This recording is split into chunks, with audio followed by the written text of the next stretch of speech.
नमस्कार मैत्रिणींनो, तुमचं पुन्हा एकदा माझ्या यूट्यूबवाला आरीवर्क चॅनलमध्ये अगदी मनापासून स्वागत आहे. मैत्रिणींनो, आपण कालच्या व्हिडिओमध्ये हे आपल्या ब्लाऊजवरती मार्किंग कसं करायचं, पेपर कटिंग आपण कसं करायचं हे आपण काल बघितलेलं आहे. तर कालच्या क्लासपासून आपण प्रॉपर असा ब्लाऊज स्टार्ट टू एंड आपण अगदी मार्किंगपासून पूर्ण ब्लाऊज आरीवर्क कसा करायचा हे आपण सगळं डिटेल्समध्ये इथं बघणार आहोत. ठीक आहे. तर जसं की तुम्ही काल बघितलं होतं, मी इथं ह्याच्यावरती मार्किंग करून घेतलं होतं ब्लाऊजवरती. ठीक आहे. पेपर कटिंग करून पण तुम्हाला दाखवलं होतं आणि त्याच्यानंतर त्याच्यामध्ये पेपर कटिंग ठेवल्यानंतरनं कार्बन पेपरचा वापर करून आपण मार्किंग कसं करायचं हे आपण काल इथं बघितलेलं होतं. इथं बघू शकता तुम्ही, हे आपण काल मार्किंग केलेलं होतं. ठीक आहे. तर आज जसं की मी तुम्हाला सांगितलं होतं, आजच्या क्लासमध्ये आपण पुढची प्रोसेस बघणार आहोत. जसं की ह्याच्यामध्ये आता हा जो पीस आहे हा आपण रिंगला कसं लावायचं हे आपण आजच्या क्लासमध्ये बघणार आहोत. ठीक आहे. तर सुरुवातीला काय करायचं, तुम्ही इथं बघू शकता, मी इथं या 2 रिंग घेतलेल्या आहेत. ठीक आहे. 18 नंबरची रिंग आहे. आपण या आधीच्या व्हिडिओमध्ये सगळी डिटेल्स बघितलेली आहे. तर आता काय करायचं, ही आतील रिंग आहे आणि ही जी आहे ही बाहेरची रिंग आहे. सुरुवातीला काय करायचं, जेव्हा कापड ह्याला अटॅच करायचं असतं तेव्हा जी आतील रिंग आहे ती इथे खाली ठेवायची. या रिंगला बघू शकता मी ऑलरेडी कापड गुंडाळून घेतलेलं आहे. हे का गुंडाळायचं किंवा अजून याला कुठलं कापडाव्यतिरिक्त आपण काय टेप कसा हे करू शकतो, आपण सगळे डिटेल्समध्ये आधीच्या व्हिडिओमध्ये बेसिक आपण जेव्हा सुरुवातीला क्लास सुरू केले तेव्हा आपण याची सगळी माहिती बघितलेली आहे.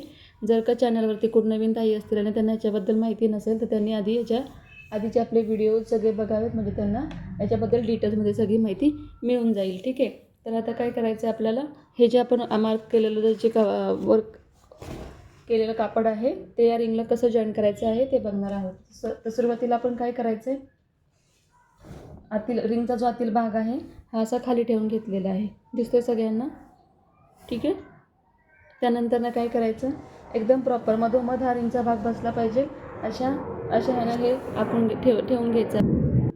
ठीक आहे. तर आता इथं आपण हे असं ठेवून घेतलेलं आहे. मी तुम्हाला आधीही सांगितलं होतं की इथं आपण 1.5 इंच एक्स्ट्रा खाली सोडलेलं आहे, जेणेकरून आपल्याला ज्यावेळेस रिंगमध्ये कापड बसवायचं असतं त्यावेळेस ते व्यवस्थित प्रॉपर असं बसलं पाहिजे. आता ही जी आहे ही त्याच्यावरची रिंग आहे. तर बघा, हा सेंटरला मध्ये आलेला आहे, हा शोल्डरचा असा मधोमध आलेला आहे. त्यानंतरनं काय करायचं, हे बघा,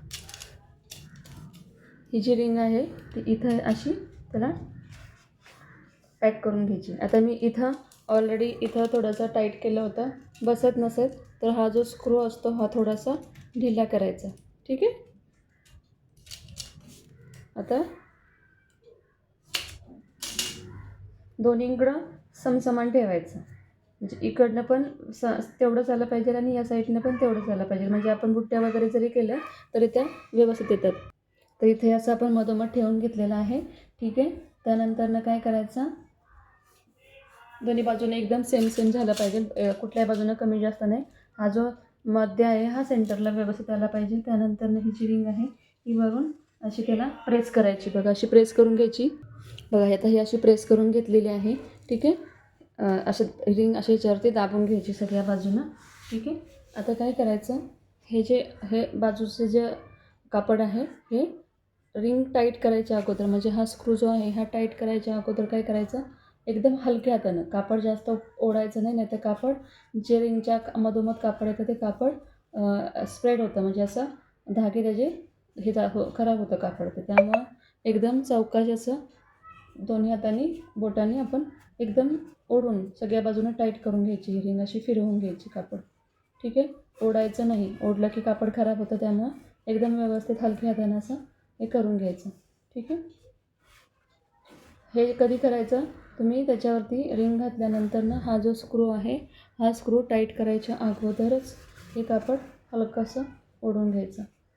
कापड लूज होता कामा नये. जर का तुमचं कापड लूज झालं तर तुमचं वर्क प्रॉपर येत नाही, म्हणजे वर्क करताना ते कापड सतत हलत राहतं आणि त्यामुळं फिनिशिंग छान येत नाही. कापड लूज पडलं की कापड गुंडाळतं आणि त्याच्यामध्ये मग सतत धागा अडकत राहतो. त्यामुळं रिंग जोडताना सगळ्यात महत्त्वाची घ्यायची काळजी म्हणजे तुम्ही जे कापड गुंडाळणार आहात ते एकदम व्यवस्थित असं परफेक्ट आलं पाहिजे. ठीक आहे. तर मग त्यानंतर काय करायचं, हा जो स्क्रू आहे हा टाईट करून घ्यायचा. आता आधी हा बोटाने असा टाईट करून घ्यायचा. त्यानंतरनं काय करायचं, आता आता तुमच्याकडे जर असं हे असतील टेस्टर असतील आणि ही जी पक्कड आहे ही पकडीनं हा जो पाठीमागचा स्क्रू आहे हा पकडून पुढच्या साईडनं असं त्याला फिरवायचं. बघा म्हणजे हे असं प्रकार टाईट होतं. तर हा जो स्क्रू आहे हा व्यवस्थित पकडायचा आणि अशी ही पक्कड फिरवून घ्यायची आणि त्याला टाईट करायचं. बघा एकदम असं टाईट पूर्ण झालं पाहिजे, ते अजिबात हलता कामा नये. ठीक आहे, बघू शकता इथं बघा असं उभं टाईट झालेलं आहे, मध्ये दबत नाही, फक्त एका नाही इतकं टाईट तुमचं कापड लागलं पाहिजे रिंगला. तर इथं बघू शकता हे मी रिंगला कापड पूर्णपणे असं व्यवस्थित लावून घेतलं आहे. बघा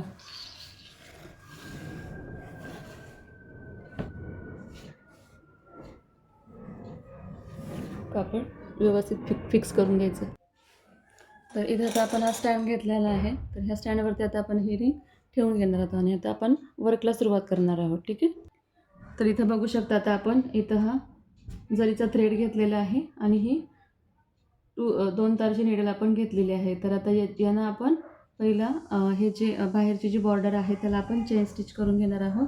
तर सुरुवातीला काय करायचं, तुम्हाला आधी मी सुरुवातीला ज्यावेळेस वर्क शिकवायला सुरुवात केली होती तेव्हा तुम्हाला हे सांगितलं होतं, जेव्हा आपण वर्क हे इथं गाठ मारतो तेव्हा याला डबल गाठ मारायची. डबल म्हणजे ह्याचा जो खालचा जो भाग असतो हा इथं गाठ पडते, जरा जाड आला पाहिजे. म्हणजे जेव्हा आपण वर्क करतो तेव्हा ज्यावेळेस आपण सुई खाली घालून वरच्या बाजूने खेचून घेतो तेव्हा ती बाहेर आली नाही पाहिजे. त्यासाठी ही गाठ व्यवस्थित एकदम प्रॉपर मारून घ्यायची. ठीक आहे, आता काय करायचं, हा जो धागा आहे हा मी खाली ठेवून घेते आणि आता आपण वर्कला सुरुवात करूयात.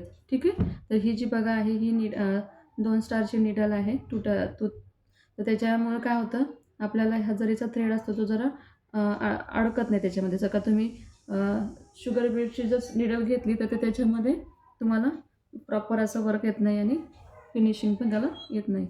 ठीक आहे, तर इथं बघू शकता आता इथं आपण अर्धा इंच शिलाई मार्जिन सोडलेला आहे. आता काय करायचं, इथून एक बॅक स्टिच टाकायचं नॉर्मल आपण जसं टाकतो आणि आता इथून अशी सुरुवात करायची.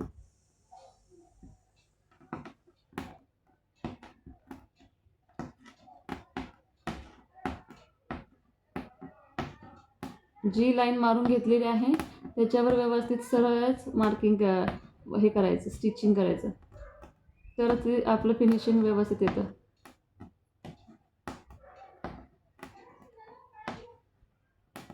लक्षात ठेवा, मी बघा तुम्ही बघितलं असेल मी एकदम बारीक बारीक असे स्टिच टाकत आहे.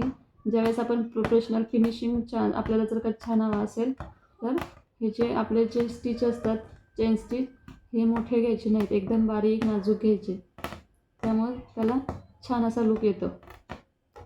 आणि इथं आपण 2 मार्किंग करून घेतले होते, एक आतूल बाजूला आणि एक बाहेर बाजूला. बाहेरची जी आता मी करते ती आपली वर्क करायची आउटलाईन होती, तिथून आपण वर्क करणार होतो आणि जे आतील होते ते कटिंगचं होतं, म्हणजे मेजरमेंट आपण जे टाकतो ते. ठीक आहे, ह्याच्यात तुमचा तो काही गोंधळ नाही होता कामा, म्हणजे व्यवस्थित तुम्ही त्याच्यामध्ये काळजीपूर्वक करा. बघा एकदा मला झूम करून दाखवते मी, ही जी चेन स्टिच केलेली आहे ती किती बारीक आहे ही. ठीक आहे, दिसते तुम्हाला, तर सेम अशा प्रकारे फिनिशिंग आलं पाहिजे.